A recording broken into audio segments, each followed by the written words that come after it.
दोस्तों, ये कहानी एक आलसी आदमी की है। एक गांव में एक आलसी आदमी रहता था। वह कुछ काम धाम नहीं करता था, बस दिन भर इधर से उधर घूमना, निठल्लापना, बस कुछ खाने को मिल जाए और उसका दिन पास हो जाए बस। एक दिन वो यूं ही घूमते घूमते आम के एक बाग में पहुंच गया। वहां रसीले आम को देखकर उसका मन ललचा गया। रसीले आमों को देखकर उसके मुंह में पानी आ गया और वो आम तोड़ने के लिए एक पेड़ पर चढ़ गया। लेकिन जैसे ही वह पेड़ पर चढ़ा, उस बगीचे का मालिक वहां आ गया। बगीचे के मालिक को देखकर आलसी आदमी इतना डर गया कि पूछो मत, और जैसे तैसे पेड़ से उतरकर वो वहां से भाग खड़ा हुआ।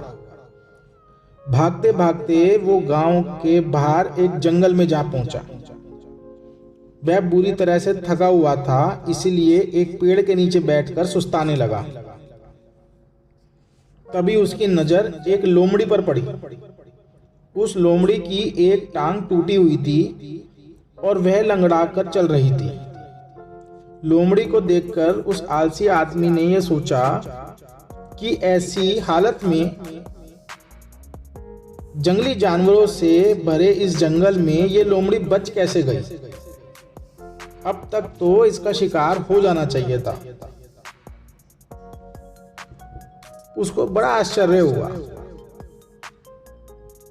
वो वहां पर एक पेड़ पर चढ़ गया और वहां बैठकर देखने लगा कि इस लोमड़ी के साथ आगे क्या होगा। थोड़ा समय बीता। उस जंगल में एक शेर आ गया और पूरे के पूरे जो जंगल के जो आवाज वातावरण था, वहां पे उसकी दहाड़ गूंजने लगी। उसको सुनकर वहां आसपास के जितने भी जानवर थे सब भाग खड़े हुए। लेकिन लोमड़ी की तो टांग टूटी हुई थी, वे भाग तो सकती नहीं थी, वो वहीं खड़ी रही। शेर लोमड़ी के पास आया। आलसी आदमी ने सोचा कि अब तो शेर लोमड़ी को मारकर खाएगा। लेकिन आगे जो हुआ वह बहुत अजीब था। शेर लोमड़ी के पास पहुंचकर खड़ा हो गया। उसके मुंह में मांस का एक टुकड़ा था जिसे उसने लोमड़ी के सामने गिरा दिया।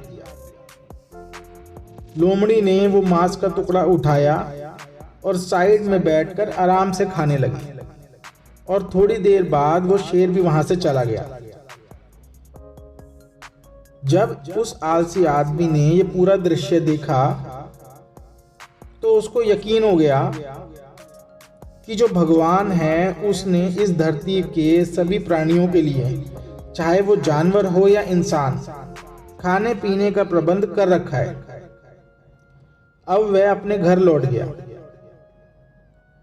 घर आकर वो आराम से बैठ गया और उसने इस बात का इत्मीनान कर लिया कि जैसे लोमड़ी को खाने की व्यवस्था भगवान ने शेर के सामने, शेर की वजह से पूरी कराई, उसके लिए भी खाने पीने की व्यवस्था भगवान अपने आप कराएगा।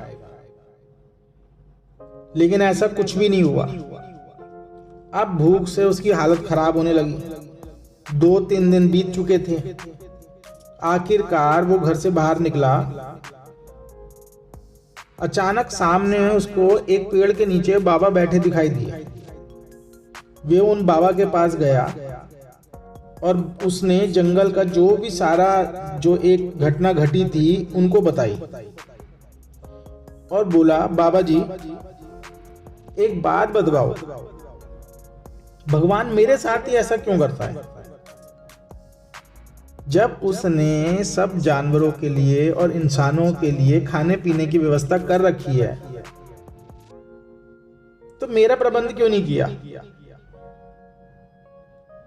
बाबा जी ने उत्तर दिया, बेटा ऐसी बात नहीं है कि भगवान सोचता नहीं है। भगवान के पास सारे प्रबंध पहले से ही हैं।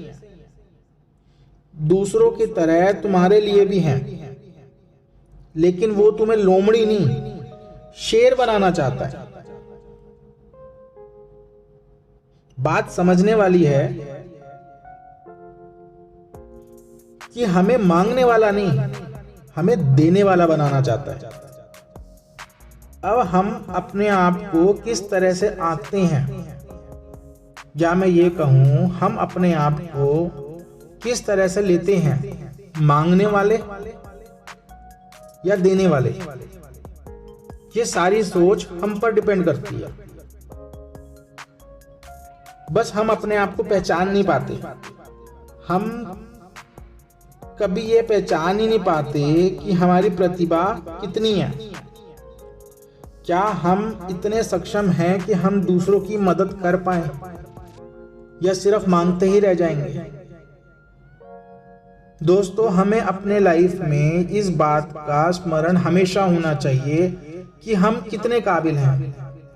हमें कभी भी लाइफ में अपने आप को सामने वाले से छोटा नहीं आंकना चाहिए।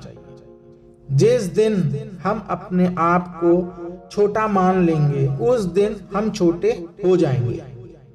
लेकिन अगर हम अपने आप को, मैं ये कभी भी नहीं कहूंगा कि हम अपने आप को किसी से बड़ा समझें, क्योंकि उससे ईगो बाहर आती है। पर हम बराबर तो अपने आप को आंक सकते हैं। हम इस बात को तो ये मान सकते हैं कि जैसे भगवान ने सामने वाले को बनाया, जैसे प्रतिभा उसको दी, जैसे टैलेंट उसको दिया, सेम टैलेंट सेम चीज उसने आपको भी दी है, मुझको भी दी है। अगर आप इस बात को इस तरीके से समझते हैं कि भगवान ने जब सामने वाले इंसान को बनाया तो उसके शरीर में उसने हर चीज उतनी ही दी जितनी आपको दी। ये बात चेक भी हुई है कि एक इंसान अपनी पूरी लाइफ में अपना ब्रेन का सिर्फ 2% हिस्सा यूज करता है। जो भी व्यक्ति 15 से 20% अपने दिमाग का हिस्सा यूज करता है, उसका नाम हिस्ट्री बन जाता है, जैसे कि स्टीफन हॉकिंग। दोस्तों, अगर देखा जाए तो स्टीफन हॉकिंग एक ऐसा व्यक्ति जो ना खड़ा हो सकता था, ना ढंग से बोल सकता था, ना ढंग से खा सकता था, पर उसने ऐसी ऐसी खोज कर डाली जो किसी आम इंसान के लिए पॉसिबल ही नहीं था।